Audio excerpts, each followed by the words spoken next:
zéro, rien, le néant, le vide. On tourne en rond, autour du pot, mais rien ne se passe. Rien n'avance, rien ne change. Pas de vie, pas d'esprit. La mort, zéro, O, origine, l'œuf, rond, parfait, il va éclore. C'est le 1 qui sort de l'œuf. L'unité première, l'origine du monde, issue du rien, des entrailles du néant, du fin fond du vide, de cet œuf primordial. C'est l'éther des sages. Le feu sacré qui jaillit comme une jouissance sans fin. Mais un et seul, unique, droit, statique, sans dimension. C'est Adam sur terre.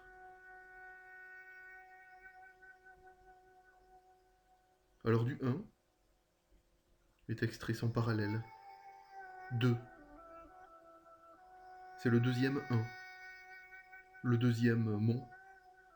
2 monts. Le démon. Et le monde est ainsi créé. Et par le monde et le démon, la dualité est aussi engendrée. L'esprit de 2.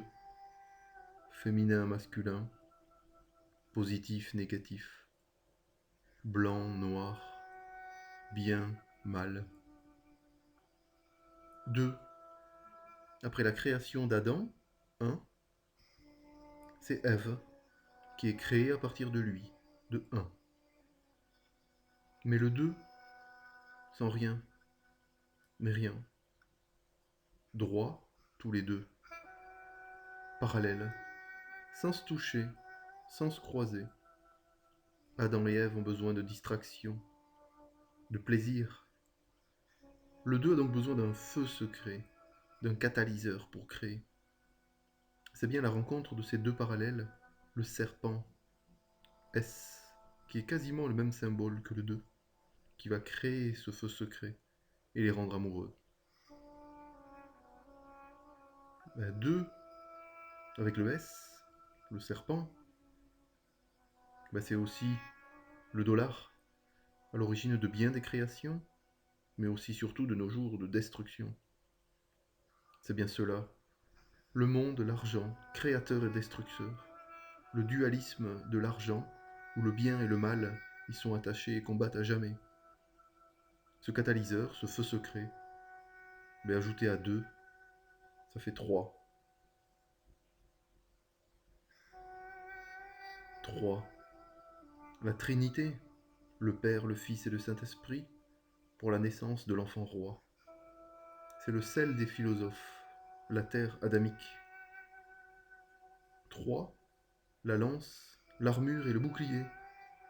Les 3 parures de Saint-Michel pour terrasser le dragon écailleux qui l'empêche d'accéder au trésor, aux 3 ors. 1. Adam. 2. Ève. 3. Le serpent. La création. 3. S. Le sel des philosophes. Le sceau d'Hermès qui garde la lumière enfouie au plus profond des ténèbres. 3. C'est aussi 3. Ville de gloire et de drame. Elle aussi à l'origine de bien des créations et des destructions. Les 3 petits cochons, c'est bien au bout de 3 qu'ils arrivent à tuer le loup. Le chaperon rouge, le rouge, combat le loup, le noir, pour la grand-mère, le blanc. Les 3 couleurs de l'œuvre. Le noir, le blanc, le rouge, dans l'ordre. Comme Blanche-Neige, rouge comme le sang, noir comme l'ébène, et blanche comme la neige. Les codes sont là, cachés dans les méandres des contes pour enfants, et l'alchimie y a gravé ces symboles. Par 3, la vie est donc engendrée avec tous ces éléments. Et le 4 est ainsi créé. Ce sont les 4 éléments. Ils sont tous là. Le feu, l'eau, l'air et la terre.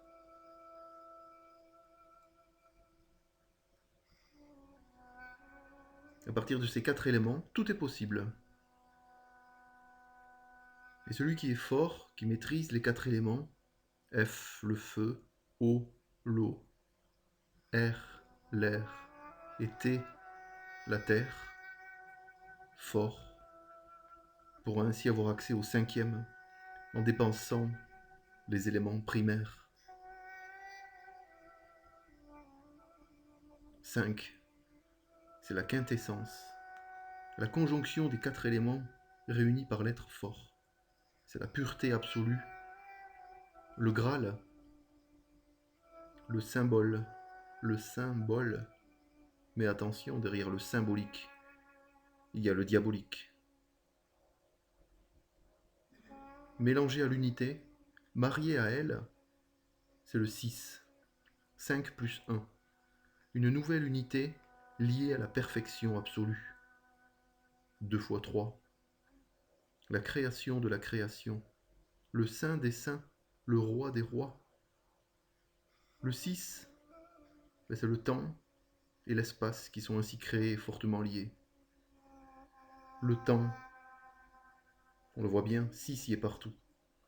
6, 60 secondes, 60 minutes. 12 heures, c'est 2 fois 6. 12 mois, c'est 2 fois 6 aussi. Et l'espace, eh bien, 6, c'est les 6 degrés de liberté de tout point. On l'apprend à l'école. 3 translations, 3 rotations.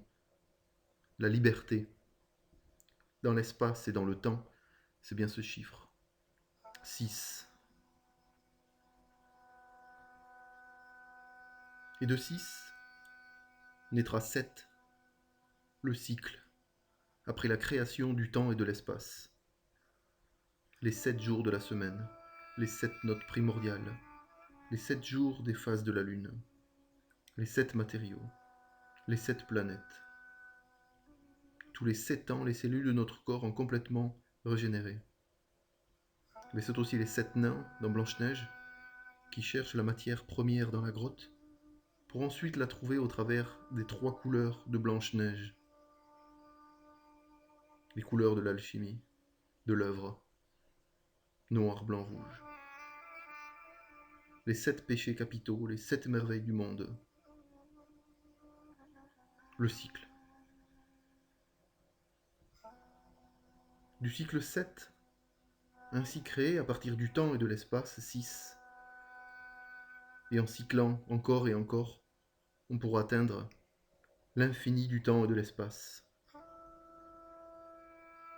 Et nous pourrons l'effleurer, le toucher, le sentir, le goûter, cet infini, puis le maîtriser et le relever. C'est le 8 qui est bien le signe infini relevé.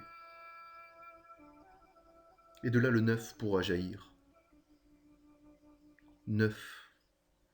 Un monde tout neuf. Un œuf.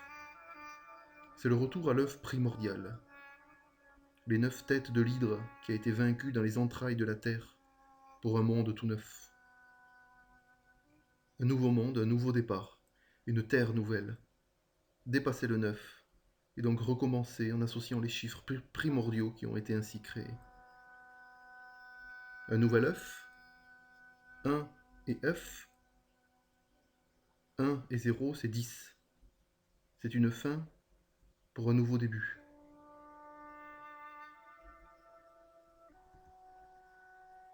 L'œuf est donc l'origine du monde.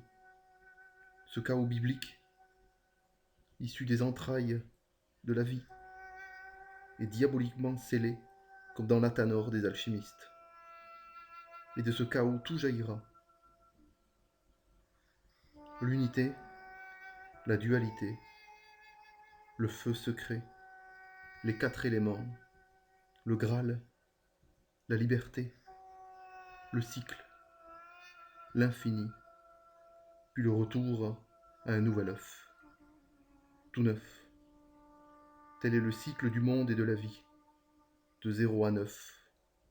Tout est là,